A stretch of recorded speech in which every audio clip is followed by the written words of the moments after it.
Welcome to this new video on Spark. From this video, we will be starting machine learning in Spark, and particularly for this video, I am going to show you how you can perform a classification project in PySpark. So for this project, I will be using Google Colab, and the classification dataset that we are going to work on in this video, I have downloaded from Kaggle. It is a bank dataset which has fields like age, job, marital status, education, default, balance, housing, loan, contact, day, month, duration, campaign, p-days previous, p outcome, and finally we have the label that whether the person will deposit money in the bank or not. So you can see that this is a classification problem because in the output variable we only have yes or no. So in this full project, we are going to see all the steps which are required to perform a classification task with PySpark in Spark.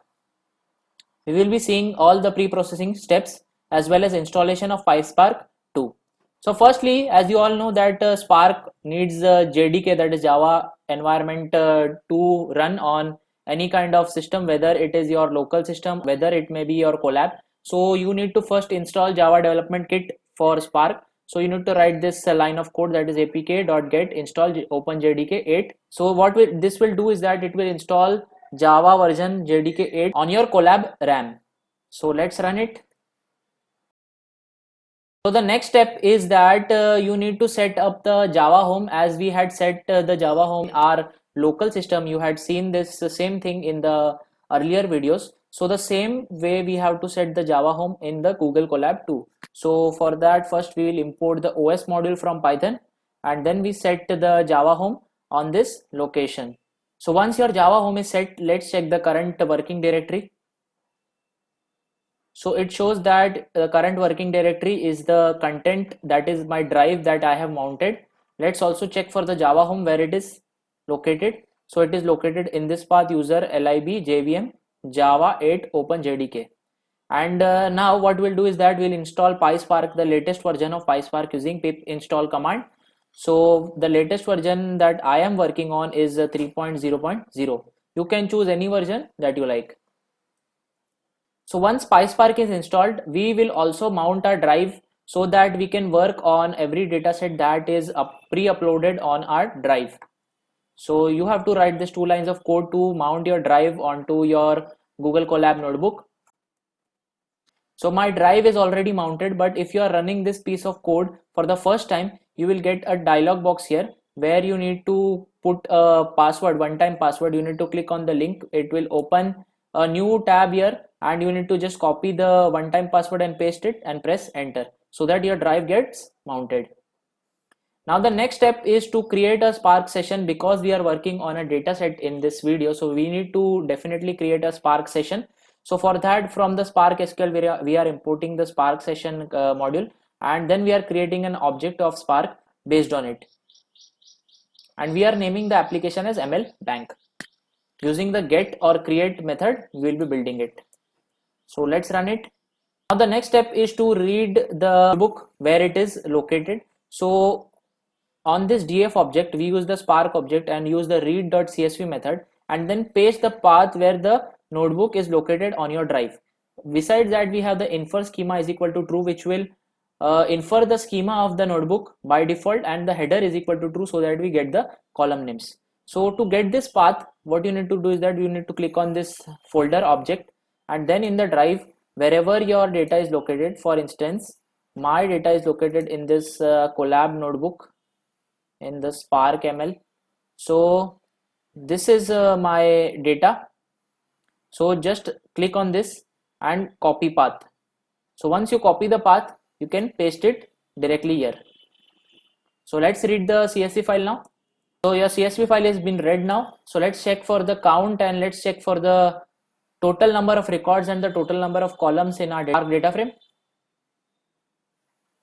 So we have 11,162 records, and we have total number of 17 columns.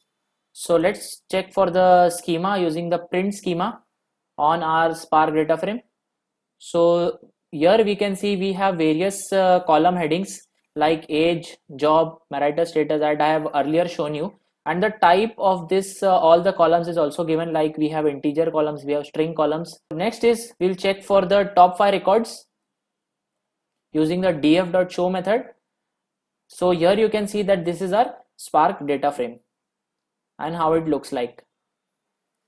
Let's check for the data type of this columns. So this is the data type of this column. Some are integer and some are string.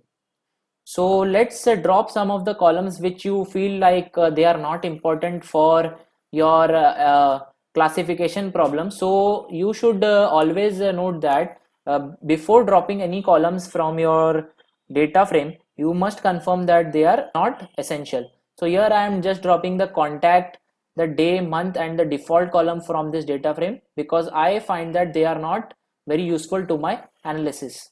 Let's drop them. So you can see that the number of columns are now decreased from 17 to 13. So let's use the describe method on our data frame to get some insights of our data frame. So here in the describe method, you will get the count, the mean, the standard deviation, minimum and maximum of all the integer columns that are present in our data frame. The next step is to check for any null values that are existing in our data frame. So hardly you will get any kind of data set where you don't find any null values. So let's check if our data frame has any kind of null value or not. So it shows that we don't have any kind of null value in our data set. So what we have done in this cell is that from the PySpark we are importing the SQL functions as f, and what we are doing is that we are creating a new aggregate object where we are applying list comprehension on every data column. So here you can see my data.column. So it is a list, it is a kind of list, and we can perform operations on a list to create a new list so that it can be used for any further analysis. So here what we are doing is that we are using the f.count, and on this f.count we are applying a when f is equal to null, that means if any null values are existing, so you should show that as a count for every column in our data frame. And finally, using the show method, we will get how many null values are there in each column. So after running this cell, we got that there are no null values in any of the columns. So next is to obtain the value count per any of the columns that you have. So here I have shown few columns like job, marital status, education, loan, and P outcome and deposit, which are on my data frame. We are applying the group by function and we are using the count function on that, and then we are finally showing it. So this is the functional programming advantage of Spark data frames. So let's run it. So after running this, you can see that we get the value counts of different categories in every column of our data frame that we want. So here we have the divorced as this much, the married as this much, the single as this much, and other columns too. So I hope that this thing is clear to you. Now again, let's check for the data types. These are the data types which has integer and string. So this string object specify that there are categorical variables in our data set. And as you have seen in my earlier videos, whenever we are applying any kind of machine learning algorithm on any data frame, so you need to first convert your categorical data into numerical data. Otherwise, your algorithm will not fit on it. So for that, we need to perform some pre-processing steps on our data frame. So what we are going to do is that PySpark offers us feature engineering using its module like string indexer and one-hot encoding directly to work with categorical variables. So firstly, what this string indexer will do is that this string indexer will change the column like job. Like in the job you had seen, you had this many categories like management, retired, unknown, self-employed, student, etc, etc. So what the string indexer will do is that for manager it will give it as 0, for retired it will give it as 1, for unknown it will give it as 2, for self-employed it will give it as 3. So this is how the string indexer will work. So what this piece of code is doing is that we are changing every column of this string type using the string indexer to a index column of the same. And finally what we are doing is that on the same object that we have created, like here we have this si.job string indexer dot job, we are fitting the same my data onto it, and we are using the fit and transform method on this my data, so that all your data is now changed to string index form. So let's run this cell. Let's view this what this string indexer has actually done. So using the my data.select, you can see here. So we'll just take this example of this job and job index. So here you can see for admin, the job index has been changed to 3. For technician it is 2. For services it is 4. For admin again it is 3. For management it is 0. So this is the same thing that I had told you earlier. So I hope that how this string indexer work is clear to you. Next step is that we will convert the string indexer, that is this 3, 2, 1, 4, etc. to one hot encoding, so that we can fit it to a machine learning algorithm easily. So we had earlier also imported this one hot encoder from the feature module of the PySpark. We need to create an object of the one hot encoding, and we need to pass the name of the columns of on which you need to apply the one hot encoding. So here we are applying it on job index, marital index, education index, housing index, loan index, P outcome, and deposit index. So you should note that this all columns are a result of the string index. So once and you also need to specify the output column names. So here we have specified the names as same, just we have passed this OHE, which stands for one hot encoding. So now on the my data we call the OHE, that is the object of the one hot encoding, and we just apply the fit and transform method on the my data. So and once this is done, so let's check for the one hot encoding of the same. So here you can see in the job. So here we have 3 columns. We will take the example of this job, job index, and one hot encoding of this job. So here you can see that admin in the label encoding changed to 3, and technician in the label encoding changed to 2. But in one hot encoding, it got only binary values. So this is the advantage of one hot encoding. So it can easily fit onto your machine learning algorithm. So let's check for the complete data frame. So now this is the big data frame that we have from the original data frame that we had. So in this data frame we have the original columns, we have the string index columns, and also we have the one hot encoded columns. So now next thing what we are going to do is that we are going to combine this one hot encoded columns that we want and all the integer columns that we earlier had in the original data frame to a single vector, so that it can be passed to a machine learning algorithm in PySpark. So from the PySpark.ml.feature we are importing the vector assembler, and in the we are creating an object called as assembler. From the vector assemble class we are passing the input columns from the above data frame that we want. So we have the age, job index, marital index, education index, balance, housing index, loan index, etc, etc. And then what we are going is that we are doing is that we are giving the output name as features, and we are connecting this all in one single vector. If any null values exist, so we will fill it with 0, and finally we'll transform the data to a final data frame. So let's run this. Now from the final data, just you need the features and the labels. So our features is in this column, that is features, and the label is in this deposit index that we have. So here you can see that now we have only 2 columns, that is features and the deposit index. So the deposit index is our target variable which has 2 values, that is 1 and 0. So what we do is that we create a model data frame from this final data that we have, pre-processed data that we have.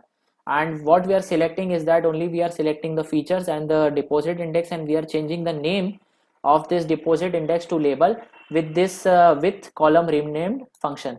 So let's print the schema of it. So now you can see here that we only have 2 columns, that is features and labels. Now just like scikit-learn, PySpark also provides you with this random split method with model data into training and testing data. So here we have the train DF and the test DF, and using the model data frame that we have, we are using the model we are using the random split, that is 75-25% into training and testing part. So let's run it. So now we are going to perform the classification using logistic regression on our data frame. So from the PySpark.ml.classification module we will be importing the logistic regression class. and we create an object of the logistic regression and we fit the training data onto it. So let's run it.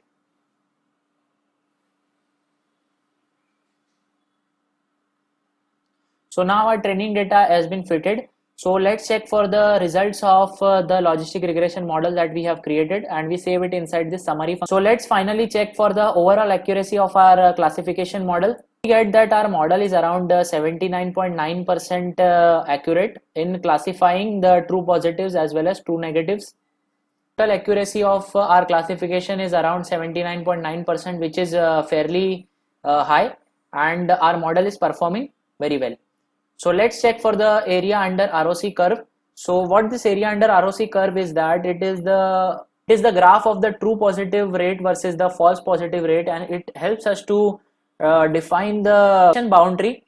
So let's check for the area under ROC curve boundary. So we get that it is around 87%.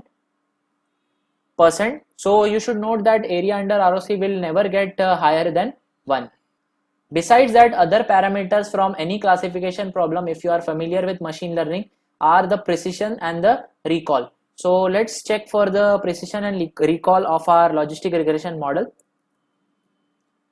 So we get the precision by label for the no part as 78.79% and for the yes part that is 81.52%. That means that we are 78.97% sure that our no, that is the percent not depositing, is actually not depositing, and the person who is depositing is 81.52% sure that he is actually depositing. Let's check for the other metric that is called as recall in any classification problem. So we get the recall. Now recall is something that is calculated based on the actual record that exists. So if you want to know more about this precision and recall, you can check out my other logistic regression video. I will leave the link to that video here as a card. Or else also you can find about the precision, recall and the area of ROC and the accuracy part of any classification problem on the internet. So finally, let's get our predictions. So what we do is that we create a new object called as predictions, and using the model that we have created, we use the transform method, and on this transform method we pass the test data set that we had created. So once our predictions are stored in this prediction object, so let's select the original, that is the label and the prediction that we have, and let's check for the first 50 records. So this is the prediction that we obtain from our model. So in this data frame you can clearly see the original result and the predicted result and how accurate it is in predicting using the model that we have built in PySpark.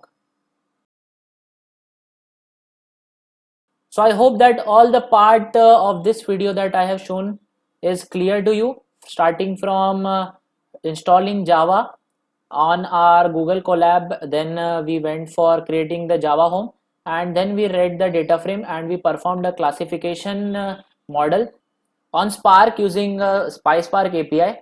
And what we did is that before passing it to the model, we also did some pre-processing steps like string labeling, and then we went for one-hot encoding, and then we went for vectorizing, and how we splitted the data, and then finally we got the predictions and other metrics for the classification problem. So if you have any doubts regarding any of these, feel free to write in the comment section below. I will try to reply to them. I will definitely leave this notebook as a GitHub link below, and in the next video we will be seeing how you can do the same problem, classification problem, using a pipeline in PySpark. Till then, if you like my work, please do hit the like, share and subscribe button.